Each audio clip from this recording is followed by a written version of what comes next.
জয় জগন্নাথ। দেখো, জগন্নাথ দেবের উৎসবে যদি বাড়িতে এই খাঁজা, জিলিপি, পাঁপড় ভাজা না হয় তবে কিন্তু একদমই জমে না। আমি ভাবলাম এবারে আমি খাঁজাটাই বানাই। তার জন্য কিন্তু সবার আগে একটা থালার মধ্যে এখানে ময়দা নিয়েছি, অল্প একটু চিনি, সাদা তেল আর ঘি দিয়ে কিন্তু ভালো করে মিশিয়ে নিয়েছি। তারপর অল্প অল্প জল দিয়ে ময়দাটাকে ভালো করে মেখে রেস্টে রেখে দিয়েছিলাম। এরপর কিন্তু এখান থেকে লেচি কেটে নিতে হবে, তারপর পরোটাগুলোকে গোল করে বেলে নিতে হবে। তারপর কিন্তু একটা বাটির মধ্যে ঘি, সাদা তেল আর ময়দা ভালো করে মিশিয়ে রেখে দিতে হবে। পরোটার উপরে কিন্তু ওই মিশ্রণগুলো একটু একটু করে দেবে আর একটু একটু করে ময়দা দেবে। তারপর কিন্তু বেলে রাখা পরোটাগুলো একটা একটা করে সব দেবে। এবার বড় করে বেলবে, তারপর কিন্তু এরকমভাবে পুরো মুড়ে দেবে। মোড়া হয়ে গেলে কিন্তু ছুরির সাহায্যে তোমাদেরকে টুকরো করতে হবে। খুব বেশি ছোট টুকরো করলে হবে না, আবার খুব বেশি বড় টুকরো করলেও হবে না। চেষ্টা করবে সব টুকরোগুলোকে এরকম রাখার।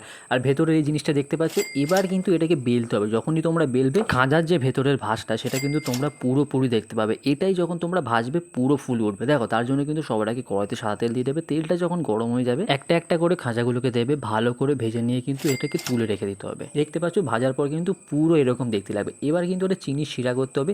চিনির শিরাটা যখন ফুটে উঠবে, তখন কিন্তু ভেজে রাখা খাঁজাগুলোকে এর মধ্যে দিয়ে দেবে। দিয়ে হালকা করে একটুখানি মিশিয়ে নিয়ে তুলে নিলেই কিন্তু আমাদের হয়ে গেল জগন্নাথ দেবের সবথেকে প্রিয় একটি খাবার, খাঁজা। সেই খাঁজা কিন্তু পুরো বাড়িতে তৈরি হয়ে যাবে। ভিডিওটা কেমন লাগলো অবশ্যই কমেন্ট করে জানিও। আর এবার রথে কি তোমরা বাড়িতে খাজা বানিয়ে খাবে? যদি খেয়ে থাকার ইচ্ছা হয় তবে অবশ্যই কমেন্ট করতে পারো। আর তোমাদের ওখানে সবথেকে বড় রথের মেলা কী হয় সেটাও কমেন্ট করতে পারো।